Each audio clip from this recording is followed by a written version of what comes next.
오늘 우리에게 주신 말씀은 이사야 53장 1절로 7절까지 봉독해 드리겠습니다.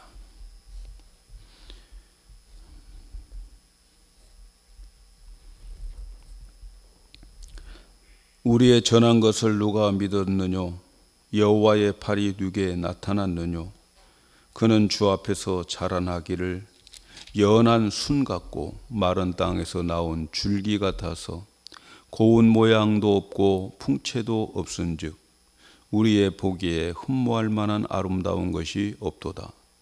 그는 멸시를 받아서 사람에게 실어버린 바 되었으며 간고를 많이 겪었으며 질고를 아는 자라. 마치 사람들에게 얼굴을 가리우고 보지 않음을 받는 자 같아서 멸시를 당하였고 우리도 그를 귀히 여기지 아니하였도다. 그는 실로 우리의 질고를 지고 우리의 슬픔을 당하였거늘 우리는 생각하기를 그는 징벌을 받아서 하나님에게 맞으며 고난을 당하였다 하였노라. 그가 찔림은 우리의 허물을 인하며 그가 상함은 우리의 죄악을 인함이라. 그가 징계를 받음으로 우리가 평화를 누리고 그가 채찍에 맞음으로 우리가 나음을 입었도다. 우리는 다 양 같아서 그릇 행하여 각기 제 길로 갔거늘 여호와께서는 우리의 무리의 죄악을 그에게 담당시키셨도다. 그가 곤욕을 당하여 괴로울 때에도 그 입을 열지 아니하였으며 마치 도숫장으로 끌려가는 어린 양과 털 깎는 자 앞에 잠잠한 양같이 그 입을 열지 아니하였도다. 아멘. 할렐루야. 오늘은 고난주간을 맞이해서 오해로 고난받는 예수님, 이렇게 제목을 정했습니다. 떨어져 앉아 있어야 6비트 이렇게.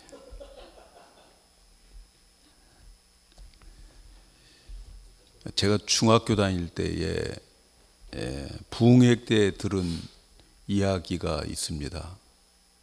제가 목회하면서 가끔 이 이야기가 생각날 때가 있어요.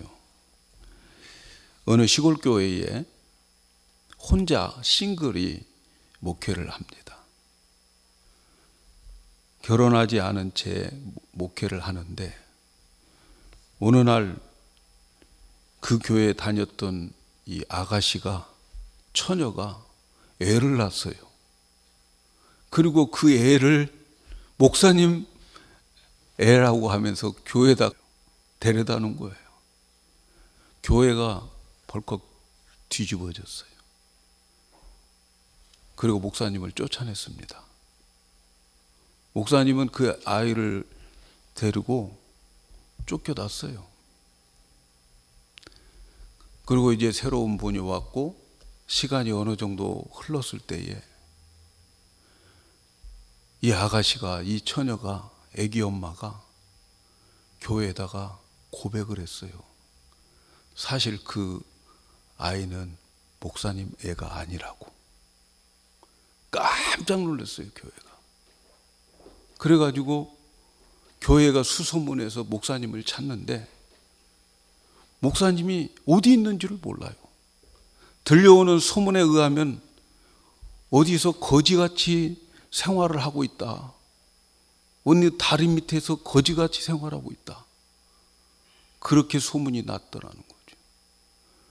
그런 목사를 누가 교회에서 받아주겠어요?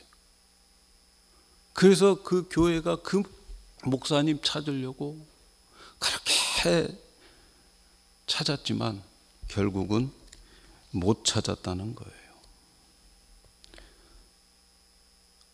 제가 그 이야기를 중학교 때 부흥회 때 목사님한테 들은 이야기인데 가끔 생각이 나더라고요. 그 목사님을 생각할 때에 그가 얼마나 억울했을까. 그런데도 아무 말 없이 그 자매를 위해서 그냥 나갔던 거죠. 저는 가끔 그 이야기를 생각하고 그분을 생각할 때, 야, 정말 그분은 예수님처럼 살았구나, 그런 생각이 들어요.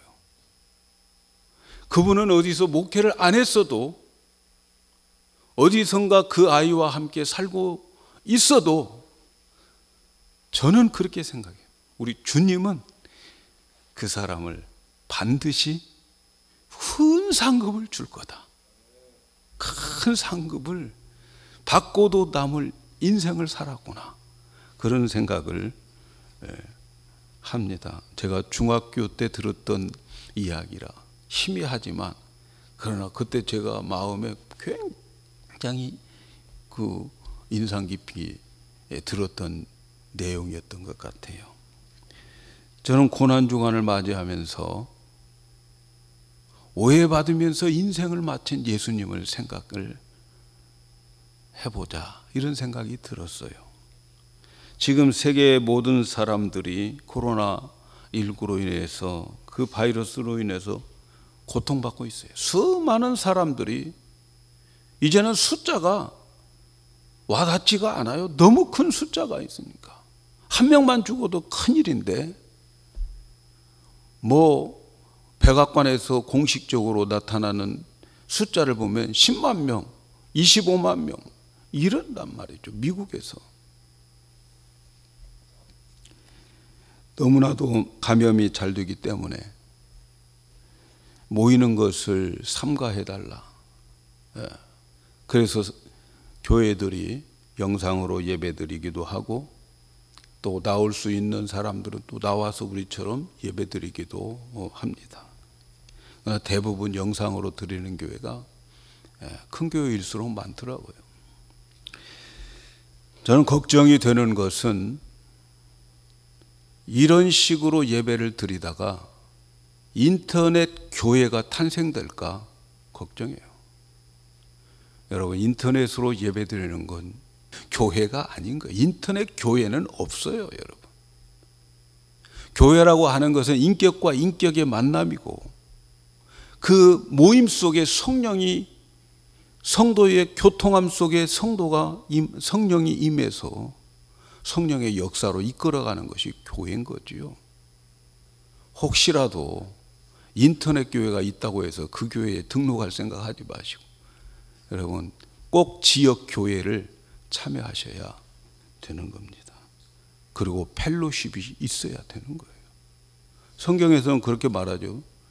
그날이 가까울수록 모이기를 패하는 어떤 사람들의 습관과 같이 하지 말라. 교회는 모이는 거죠. 저는 이번 코로나로 인해서 인터넷 교회가 생겨질까 참 걱정이에요.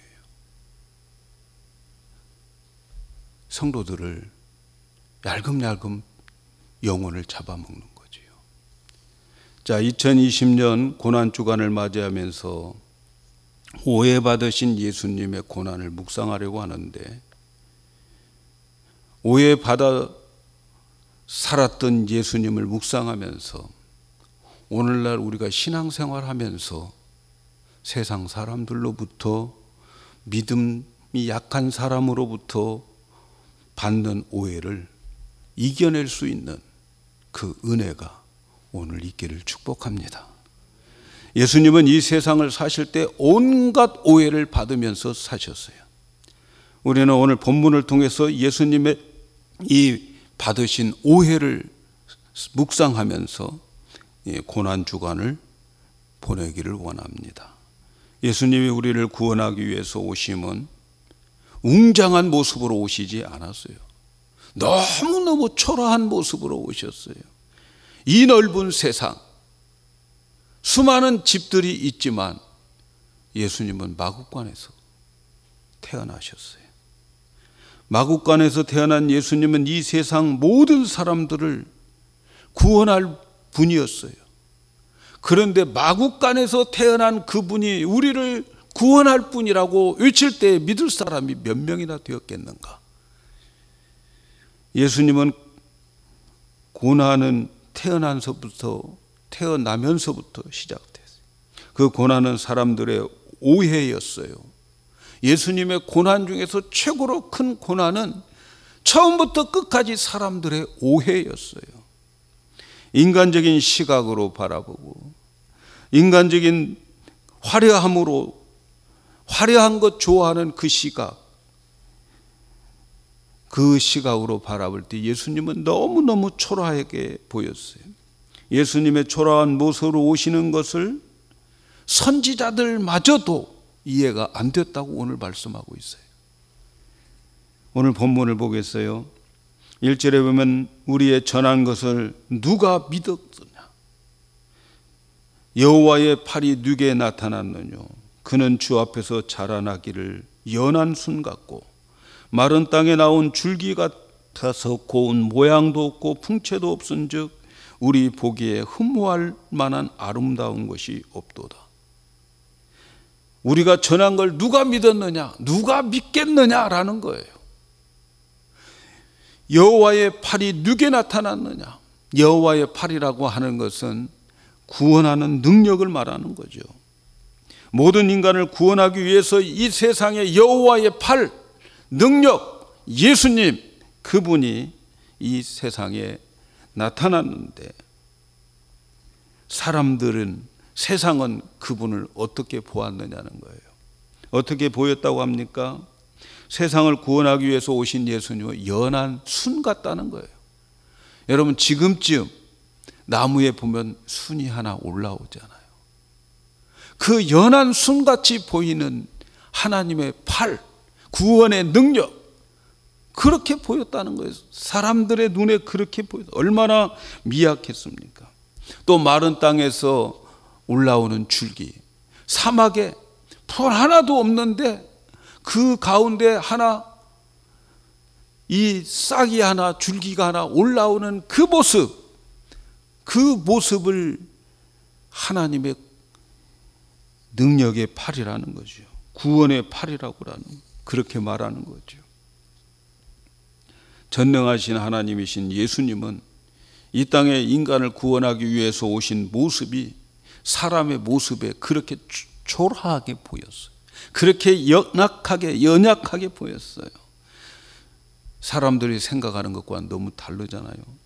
하나님이 보내신 구원자라고 하면은 튼튼한 철사 밧줄로 만들어도 믿을까 말까 하는 이 인간들에게 하나님의 능력으로 오는 그 구원자가 연한 순같이 마른 사막에 한 줄기 올라오는 그 줄기처럼 그렇게 보여졌다 합니다.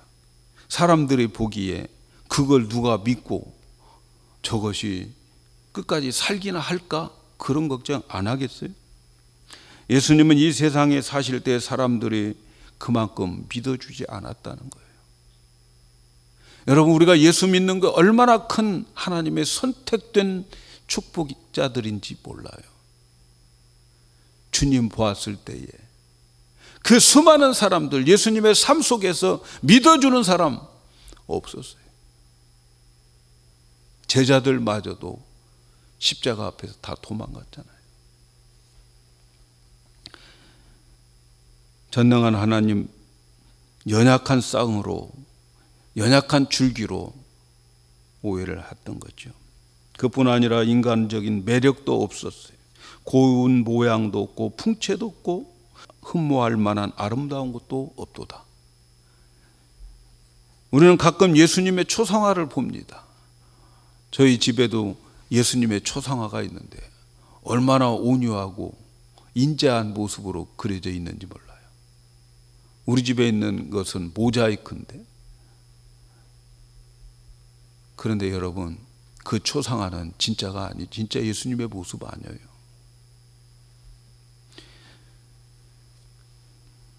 아마도 우리가 예수님의 실물을 보았다면, 예수님의 겉모습을 보았다면 참 많이 실망했을 거예요.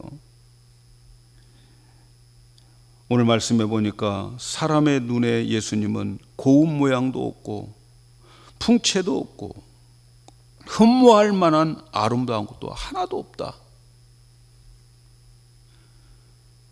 여러분이 훨씬 낫습니다. 사람들은 그들이 생각할 때 적어도 우리 인간을 구원하기 위해서 오신 구원자라고 하면 적어도 위대한 왕궁, 왕의 집안에서, 가문에서 태어날 거라고 생각을 했었던 거죠. 그렇게 기대했어요. 그런데 사람들의 기대에 하나도 미치지 못했어요. 말구에서 태어났고 자라는 것은 나사렛 동네에서 목수의 가정에서 자라라. 목수의 가정이라고 하는 것은 부유한 가정이 아니죠. 사람들은 말했어요. 나사렛에 무슨 선한 것이 나올 수 있겠느냐. 그 당시 나사렛이라고 하는 그 동네는 철거민들이 살고 있는 촌락 같은 곳이었어요.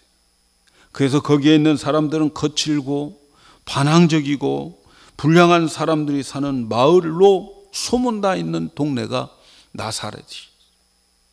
그래서 사람들이 나사렛에서 무슨 선한 것이 나올 수 있겠느냐 이렇게 말들을 했던 거지요. 예수님 자라나는 곳도 초라했어요. 이것이 나사렛이라고 하는 것이 예수님 복음 전하는 데에 있어서 이 바리새인들 서기관들에게 치명적이었어요. 출신이. 예수님의 초라한 이 모습, 선지자들도 믿기가 어려웠다고 말하고 있어요. 우리가 전한 것을, 우리가 이런 분을 전했는데 누가 믿었겠느냐. 우리도 믿기지 않는 그 하나님의 능력자 예수 그리스도, 선지자들도 믿기가 힘들었다. 이렇게 말합니다. 그래서 사람들은 예수님을 어떻게 대했다고 합니까? 3절에 보니까 이런 말씀이 있어요. 그는 멸시를 받아서 사람에게 실어버린 바 되었으며 간고를 많이 겪었으며 질고를 아는 자라. 마치 사람들에게 얼굴을 가리우고 보지 않음을 받은 자 같아서 멸시를 당하였고 우리도 그를 귀히 여기지 아니하였도다. 사람들은 그를 보면 안 보려고 얼굴을 가리워요. 혐오스럽게 보았어요. 사람들이 주는 것 없이 싫어했어요. 자기와 아무 상관도 없는데 멸시한 거죠. 사람들이 길을 가다가 얼굴을 돌리고 보기 싫은 사람들이 있잖아요. 여러분 어떤 때 그런 사람들이 있던가요? 가다가 얼굴 돌리는 그런 모습이 어디에 있어요? 예? 그것은 거지들을 만나면 주로 그러잖아요. 거지들 만나면 그러는 거예요. 그래서 거지들에게 도와주지도 않으려면서 그냥 저기 거지 있으면 아예 멀리서부터 얼굴 돌리고 이렇게 가는 사람들이 거지 도와주는 사람들보다 더 많잖아요, 솔직히. 예? 그렇잖아요, 여러분. 예수님을 그렇게 사람들이 대했다는 거예요. 하나님의 아들이신데 예수님 지나가면 의식적으로 보지 않으려고 하는 사람들이 더 많았다는 거죠. 예수님이 살아가면서 받은 오해가 또 있습니다. 간고를 겪었으며 질병을 아는 자라. 하나님의 아들이 간고를 겪었다고 하는 것은 찢어지게 가난했다는 거예요. 가난을 알았다는 거죠. 가난하게 살았어요. 질고를 아는 자라고 하는 것은 이 병의 아픔을 아는 거예요. 질병의 아픔을 알고 아픈 자처럼 살아갔다는 거예요. 표준 성경에 보니까 이렇게 번역을 했어요. 언제나 병을 앓고 있었다. 사람들이 보기에 예수님은 언제나 병을 앓고 있었다 하는 거예요. 예수님 가난과 질병의 아픔을 너무도 잘 아시는 분이에요. 가난하게 사셨고 모든 질병을 알고 있는 사람이에요. 아픔을 알고 있는 분이었어요. 그런데 사실 예수님은 가난한 분이 아니에요. 질병에 시달린 분이 아니에요. 질병에 걸려있는 사들을 구원하기 위해서 오신 의원이에요. 닥터였어요. 예수님 전능하신 하나님이고 이 우주 만물이 다 주님의 것이었어요. 그런데 왜 그렇게 가난하게 보였을까? 가난하게 사셨을까? 공중에 나는 새도 집이 있는데, 저 들에 있는 여우도 자기 집이 있는데, 예수님 머리 둘 곳 없을 정도로 가난하게 왜 그렇게 사셨을까? 고린도후서 8장 9절에 이렇게 말씀합니다. 우리 주 예수 그리스도의 은혜를 너희가 알거니와 부요하게 하신 자로서 너희를 위하여 가난하게 되심은 그의 가난함을 인하여 너희로 부요하게 하려 함이라. 예수님은 부요한 자예요. 우주 만물이 다 예수님 것이에요. 그럼에도 불구하고 왜 가난하게 사셨을까? 세상의 모든 가난을 예수님이 다 짊어지고, 그리고 너희들에게는 부한 자가 되게 하기 위해서 가난하게 사셨다, 이렇게 말씀합니다.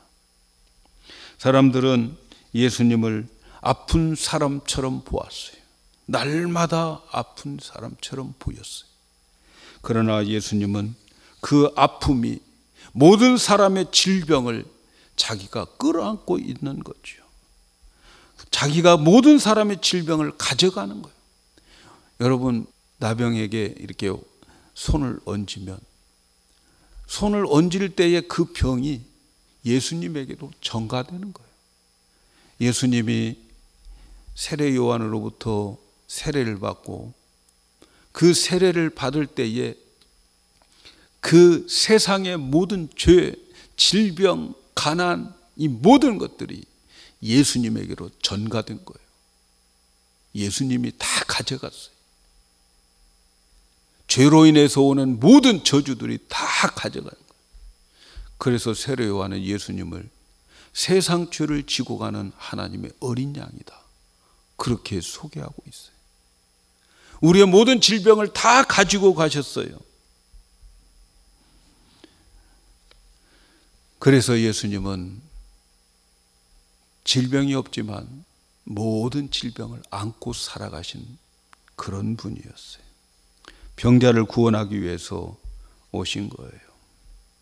예수님이 십자가를 졌을 때의 사람들은 어떻게 오해했습니까?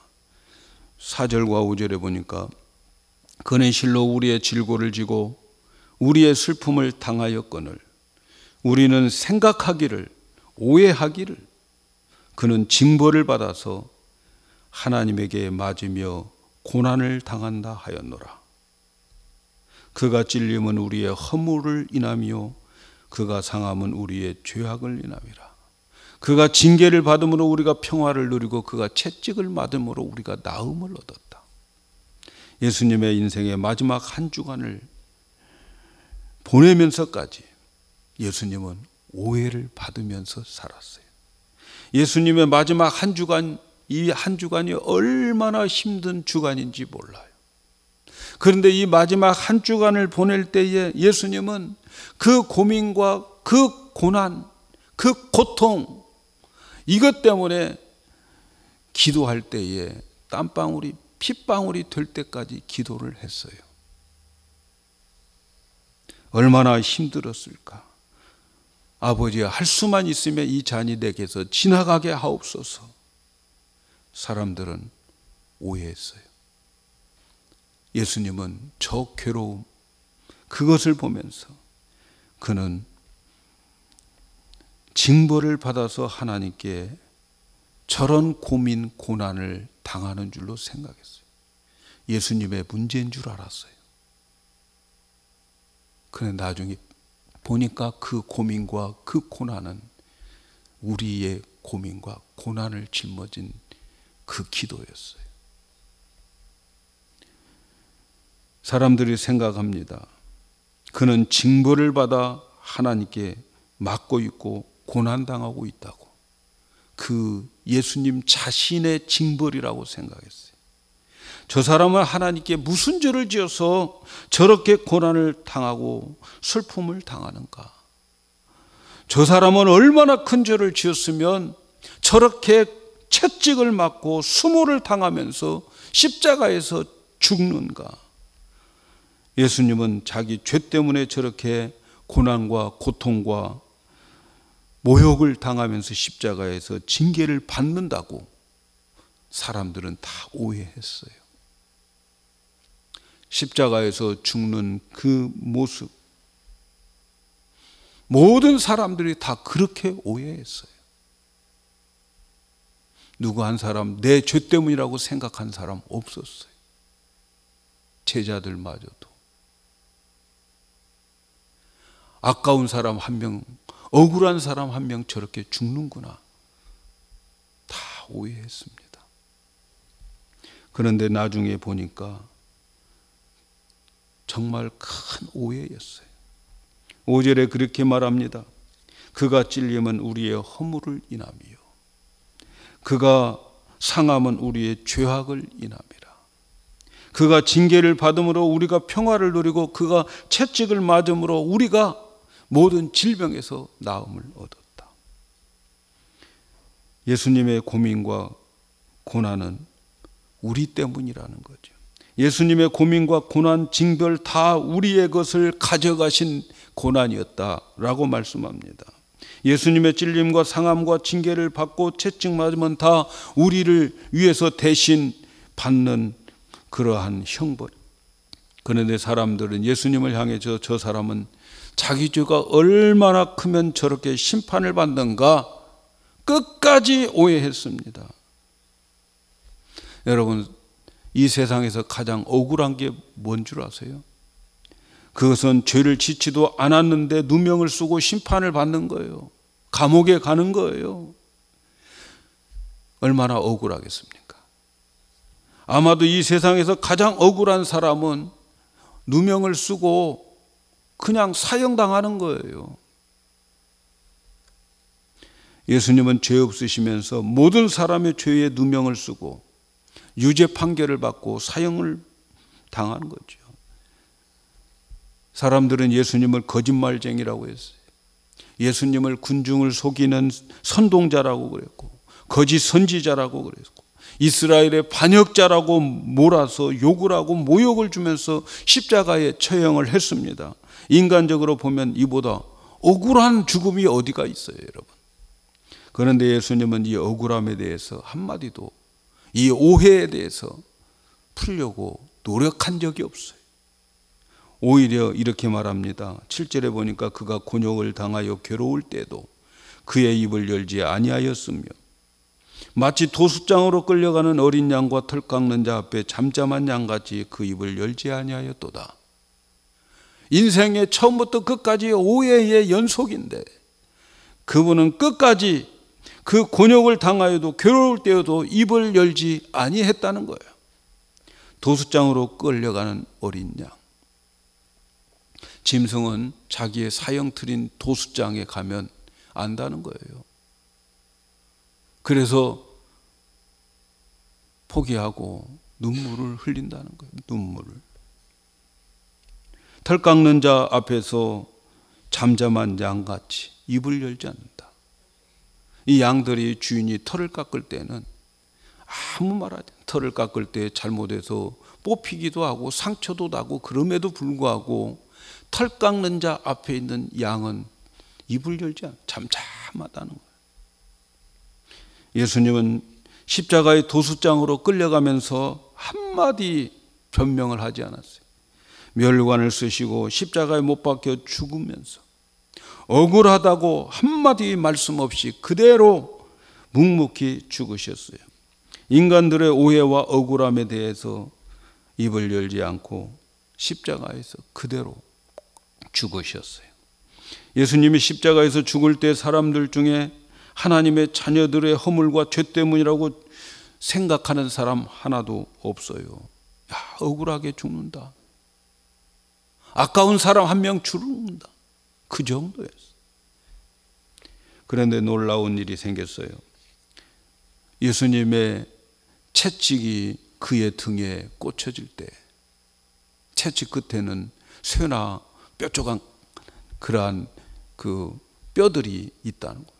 한번 때리면 그게 몸에 감기고, 힘센 로마 군인들은 그걸 땡길 때에 살점이 툭툭 떨어진다는 거죠. 그 채찍 맞음으로 인해서 모든 인간들의 질병이 나아지게 되더라는 거죠. 오늘날 코로나19로 인해서 사로잡힌 자들은 예수님의 채찍 맞음은 바로 내 병을 낫게 하기 위한 것이라고 믿으면 모든 질병에서 해방될 줄로 믿습니다. 질병에 사로잡힌 자들은 바로 예수님의 채찍 맞음이 나 때문이라고 믿으면 낫게 되더라는 거죠. 그의 십자가의 죽음이 굳게 닫힌 천국문을 여는 대리자의 심판이었다는 것을 나중에 알게 되는 거지요. 나의 죄를 대신해서 받은 심판이 바로 십자가구나 알게 되는 거죠. 예수님의 죽으심, 십자가의 죽으심, 바로 나의 죄 때문이라고, 그리고 누구든지 그 예수님을 믿으면 천국문이 열리고 천국에 들어가.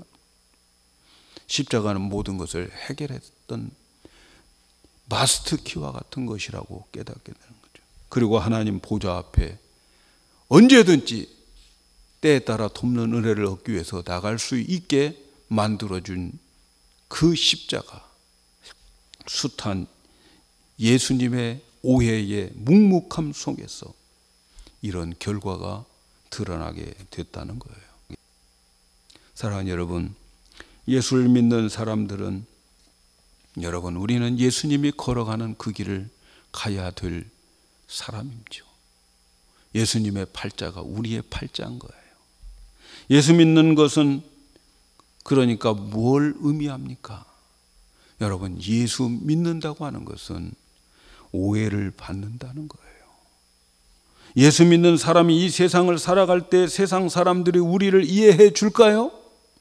세상 사람들이 예수 믿는 사람들을 이해해 줄까요? 이해해 주지 않아요. 오해받을 수밖에 없는 게 크리스찬의 삶이라는 것을 우리는 알아야 됩니다. 이 세상 사람들이 우리의 믿음 이해할 수 있을까요? 못해요. 세상의 비율을 맞추면서 적당히 그들과 함께 어울려 살아갈 수 있는 것이 신앙생활 아니에요. 이 세대의 풍속과 가치관을 따라가면서 믿음을 지키려고 하면 안 되는 거예요, 기독교인들은. 세상은 우리를 이해하지 못합니다. 세상 사람들은 성령을 이해하지 못해요. 성령 받지 않는 사람들, 성경의 지식은 가지고 있을 수 있으나 성령으로 거듭나지 않은 사람은 우리 절대로 이해를 못합니다, 여러분. 요한복음 14장 17절, 저는 진리의 영이라 세상은 능히 저를 받지 못하나니 이는 저를 보지도 못하고 알지도 못함이라. 그러나 너희는 저를 아나니 저는 너희와 함께 거하시며 또 너희 속에 계시겠습니다. 세상은 능히 받지 못하는 것이 성령인데, 성령으로 이해되어지고 성령으로 믿어지는 이것을 세상 사람들이 이해할 수 있을까요? 이해시킬 수 있을까요? 이해하지 못합니다. 오히려 우리를 미련한 자라고 말하는 거예요. 그래서 고린도전서 2장 14절에 육에 속한 사람은 하나님의 성령의 일을 받지 아니하나니 저희에게는 미련하게 보이며 또 깨닫지 못하나니 이런 일은 영적으로야 분별함이라. 영적인 일들을 세상 몰라요. 세상 사람들이 이해할 수 없어요. 세상 사람들의 다수를 따라가면 안 되는 거예요. 우리 예수 믿는 사람들은 마이웨이가 있어요. 우리의 길이 있어요. 성령의 음성을 듣고 성령을 따라 살아가는 자예요. 노아 홍수 때 120년 동안을 외쳤어요. 120년 동안. 그런데요, 8명만 구원받았어요. 사람들이 이해를 못하는 거죠. 우리 주님 다시 오신다고 120년 동안 같은 설교만 하면 여기에 남을 사람, 여기 있는 사람들만 남을지도 몰라.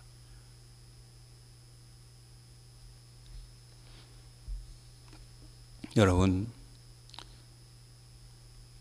우리는 세상의 방식대로 살아가면 안 됩니다. 지금 코로나19로 고통받고 있어요. 어제 백악관에서 브리핑하는 것을 들어보니까 이 1, 2주 사이에 수없이 많은 사람이 죽는다는 거예요. 수없이 많은 사람이 죽는다는 거예요. 방법이 뭐냐? 없어요. 스테이 홈. 이게 방법이라는 거예요. 사회적 거리 두는 거 방법이라는 거죠. 그러나 우리는 이 모든 의학과 과학과 통계 자료 이보다도 전능하신 하나님의 말씀을 믿어야 돼요. 말씀 믿고 우리는 그 세상 사람들이 이해하지 않아도 my way, 우리의 길이 따로 있어요. 그걸 믿어야 돼요. 이 전염병 하나님에게 달려있다는 것을 믿으셔야 돼요. 세상 사람들이 볼 때는 비현실적이고 전근대적이고 미신같이 들릴지 모르지만, 그러나 우리는 우리의 길이 있어요. 하나님은 세상 사람들과 상관하지 않고 우리와 상관하고 있다는 것을 아셔야 돼요. 우리가 세상 사람들에게 오해를 받고 살아도 우리는 하나님의 말씀을 끝까지 믿고 그 믿는 자들의 숫자가 차여지면 전염병 사라질 줄로 믿습니다. 여러분, 매스컴 보세요. 어느 방송 어느 누구도 기도해야 된다고 외치는 자 없어요. 여러분, 교회가 외쳐야 되지 않겠어요? 이렇게 외칠 때에 세상 사람들은 오해할 것입니다. 니네들 미쳤구나. 세상 볼 줄 모르는구나. 세상 물정 모르는구나. 말할지 모르겠어요. 그러나 여러분, 우리는 우리의 삶 자체가 믿음으로 오해를 받을 수밖에 없는 인생을 우리는 살아가고 있어요. 예수님 그렇게 사셨어요. 우리는 하나님을 찾아야 됩니다. 세상 사람들에게 오해를 받고 욕을 먹어도 우리는 하나님을 찾아야 될 줄로 믿습니다. 그러면 기적이 일어나요. 기적을 믿으셔야죠. 하나님의 능력을 믿으셔야죠. 더 열심히 예배 드려야 되죠. 사랑하는 여러분, 고난주간을 맞이하면서 우리 인생 자체에 많은 오해를 받은 그런 일들을 이번 주간에 다 해결됐으면 좋겠어요. 우리 주님은 인생 자체가 오해를 받았어요. 예수 믿는다고 하면서 오해를 받고 시험에 들고 넘어지고 낙심하는 그런 인생 우리 살지 말았으면 좋겠어요. 오해받고 있다면 그 길은 예수님이 가셨던 그 길인 것을 여러분 기억하시기를 바랍니다. 신앙생활은 믿지 않는 자들로부터 오해를 받는 거예요. 믿음이 약한 자들로부터 오해를 받는 거예요. 거듭나지 않고 성령을 받지 않는 자들에게 어찌할 수 없이 오해를 받고 사는 것이 신앙생활입니다. 이번 주간에 오해를 받으시면서 인생을 끝내시는 예수님을 깊이 우리 한번 묵상해 보아야 되겠습니다. 누군가로부터 억울한 일을 당하셨습니까? 예수님의 인생을 깊이 묵상해 보시고 이기시기를 축복합니다. 누군가로부터 오해를 받고 있다면 예수님을 깊이 묵상하면서 평안을 찾기를 축복합니다.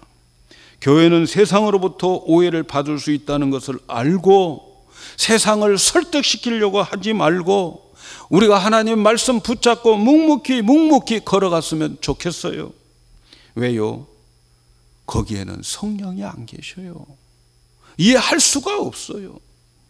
우리가 오해받고 묵묵히 말씀을 생명으로 알고 살아가면 여러분 세상이 변화됩니다.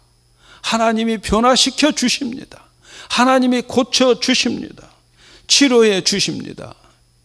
이 코로나 바이러스 19는 그 키는요 세상에 있는 게 아니에요. 하나님의 자녀들에게 있음을 기억해야 됩니다.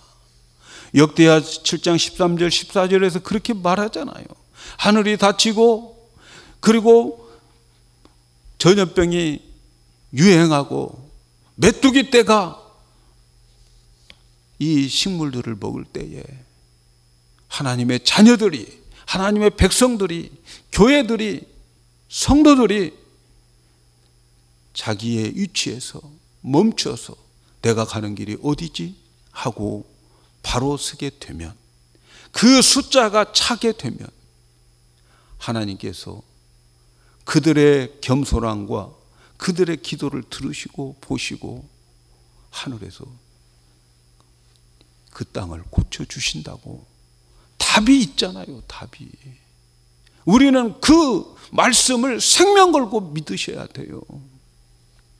세상의 오해를 받아도 우리는 하나님과 나와의 관계를 꼭 바로 세우고 겸손하고 낮아서서 하나님의 얼굴을 찾을 때에 고쳐질 줄로 믿습니다.